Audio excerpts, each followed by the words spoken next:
Marjam sangat kecewa dengan keputusan Aldila Jelita yang ingin rujuk dengan Indra Bekti.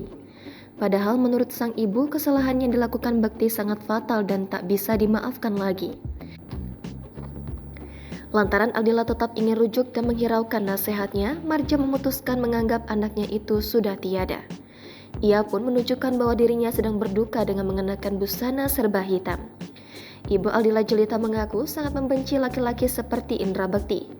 Ia tak terima melihat anaknya diperlakukan seperti itu dengan Bekti. Marjan mengaku tak bisa mengampuni kesalahan Indra Bekti karena baginya sudah sangat fatal, apalagi terkait ketentuan dalam agama Islam. Selain itu, menurut Marjam, Bekti juga membuat hubungan Aldila Jelita buruk dengan saudaranya sendiri. Marjam mengaku berniat mengungkapkan kesalahan Indra Bekti pada tahun 2016, namun ia menahannya karena masih memikirkan cucu-cucunya.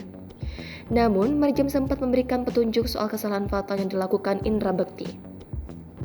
Marjam menyinggung bahwa kesalahan Indra Bekti tentang aib agama, sehingga dirinya tak bisa mentoleransi kesalahan mantan menantunya itu. Hingga Marjam meminta agar warganet membaca surat Nabi Lut.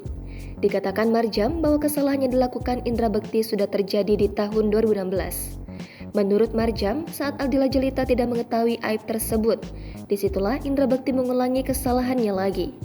Namun, menurut Marjam, meski Aldila Jelita tak tahu, tapi Allah tetap tahu apa yang diperbuat oleh Indra Bekti. Sehingga Marjam menyebut bahwa Indra Bekti kena azab lantaran membuat kesalahan yang terus berulang-ulang. Jangan lupa subscribe, share, komen, dan like ya!